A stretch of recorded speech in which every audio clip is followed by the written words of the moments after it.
السلام علیکم اسٹوڈینٹس، آج کا ہمارا سبق ہے نذیر اکبر آبادی۔ آج کے سبق میں ہم نذیر اکبر آبادی کا تعارف پڑھیں گے۔ تو آپ کو بتاتی چلوں، نذیر اکبر آبادی 1735 میں پیدا ہوئے اور 1830 میں ان کی وفات ہوئی۔ نذیر کا اصل نام ولی محمد ہے۔ آپ دلی میں پیدا ہوئے، مگر چونکہ عمر کا زیادہ حصہ اکبر آباد میں گزارا، اس لیے اپنے نام کے ساتھ اکبر آبادی لکھتے ہیں۔ تو اسٹوڈنٹس، آپ کو بتاتی چلوں، نذیر اکبر آبادی پیدا تو دلی میں ہوئے ہیں، لیکن انہوں نے اپنی عمر کا جو زیادہ تر حصہ تھا وہ اکبر آباد میں گزارا تھا۔ اسی نسبت سے یہ اپنے نام کے ساتھ اکبر آبادی لکھتے ہیں۔ 12 بھائیوں میں سے صرف نذیر زندہ بچے، اس لیے ماں باپ کی آنکھوں کا تارا تھے۔ نذیر اکبر آبادی لوگ 12 بھائی تھے، ان میں سے صرف نذیر ہی زندہ بچے تھے، اس لیے یہ اپنے ماں باپ کے بہت لاڈلے تھے۔ احمد شاہ ابدالی کے حملے کے وقت اپنی ماں اور نانی کو ساتھ لے کر آگرہ پہنچے اور تاج محل کے قریب مکان میں رہنے لگے۔ نذیر کی ابتدائی تعلیم کے بارے میں زیادہ معلومات نہیں ملتی، تاہم وہ عربی، فارسی، ہندی اور ہندوستان کی کئی دوسری زبانیں جانتے تھے۔ تو نذیر اکبر آبادی کو کن کن زبانوں پر عبور حاصل تھا؟ عربی، فارسی، ہندی، اور اس کے علاوہ اس زمانے میں جو زبانیں ہندوستان میں بولی جاتی تھی وہ زبانیں بھی نذیر بہت اچھے سے جانتے تھے۔ ان کا مزاج قلندرانہ تھا۔ قلندرانہ مطلب عاجزانہ۔ اسی مزاج کی وجہ سے وہ درباروں سے دور رہے۔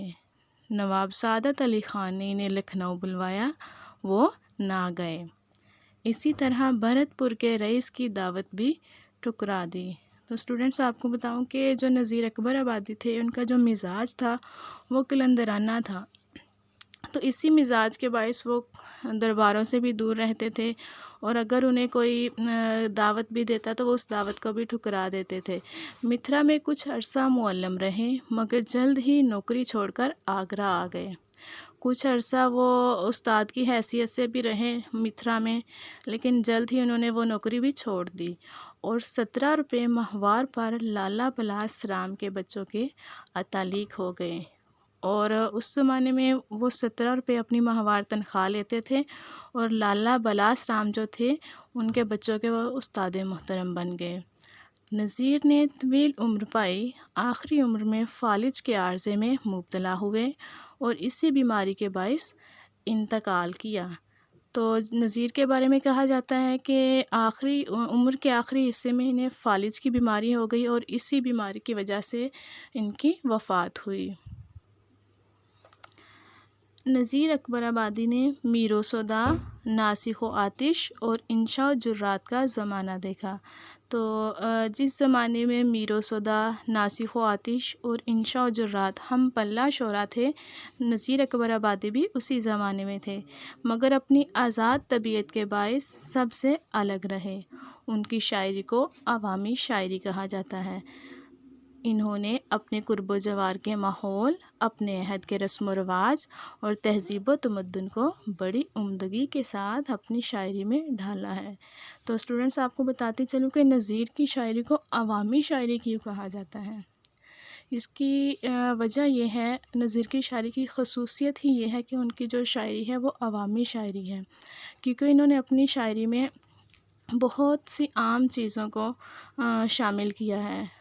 ایسی چیزیں جنہیں ان زمانے میں شعراء نظر انداز کر دیتے تھے، نذیر نے ان چیزوں کو اپنی شاعری میں استعمال کیا ہے۔ جیسے اس زمانے کے رسم و رواج کیسے تھے، تہذیب و تمدن کیسا تھا، تو یہ جو ساری چیزیں تھیں نذیر نے اپنی شاعری میں استعمال کی تھیں۔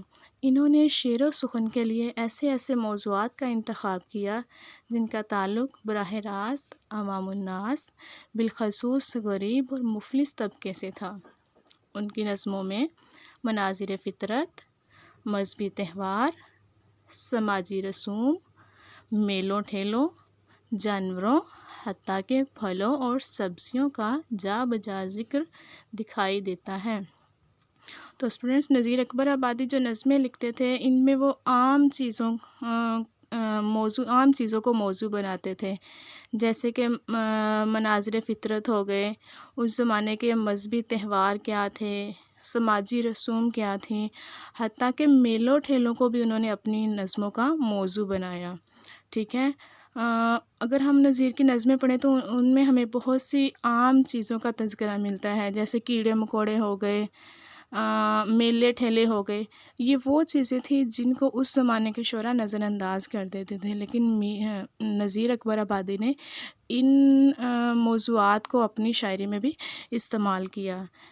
انہوں نے اردو نظم گوئی کے دامن کو وسیع کیا۔ تو نظیر اکبر آبادی بنیادی طور پر ایک نظم گو شاعر تھے، تو ان کی وجہ سے اردو نظم گوئی کو بہت زیادہ وسعت ملی۔ انہوں نے طویل اخلاقی اور اصلاحی نظمیں لکھیں۔ اس کے علاوہ مناظر فطرت، موسموں اور تہواروں پر ان کی نظمیں پڑھنے سے تعلق رکھتی ہیں۔ تو اسٹوڈنٹس آپ کو بتاؤں کہ نظیر اکبر آبادی جو نظمیں لکھتے تھے ان میں تو ایک اخلاق کا سبق دیا جاتا تھا اور دوسرا انسانوں کی اصلاح کی جاتی تھی، ٹھیک ہے۔ تو اسی وجہ سے انہوں نے ایسی نظمیں لکھی تھیں جو عام انسانوں سے تعلق رکھتی تھیں۔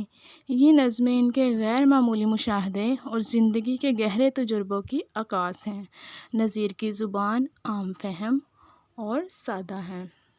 تو آپ کو نظیر اکبر آبادی کی زبان کے بارے میں بتاتی چلوں کہ انہوں نے اپنی نظموں میں کیسی زبان استعمال کی ہے۔ تو نظیر اکبر آبادی نے اپنی نظموں میں بہت سادہ زبان استعمال کی ہے، تاکہ اس کو عام انسان بھی، عام بندہ بھی اچھے آرام سے پڑھ سکے اور اس کو سمجھ سکے۔ ان کی شاعری کا ضخیم کلیات اردو ادب میں بڑی اہمیت رکھتا ہے، اور ان کی جو شاعری کا ضخیم ہے، جو ان کی شاعری کا ایک یہ کہہ لیں کہ شاعری کی ایک کتاب ہے، اس کا نام ہے کلیات، اور یہ بھی اردو ادب میں بہت اہمیت رکھتی ہے۔ تو اسٹوڈنٹس یہ تھا نظیر اکبر آبادی کا تعارف، ٹھیک ہے۔ تو آپ نے اب اس کو اچھے سے یاد کرنا ہے۔ اللہ حافظ۔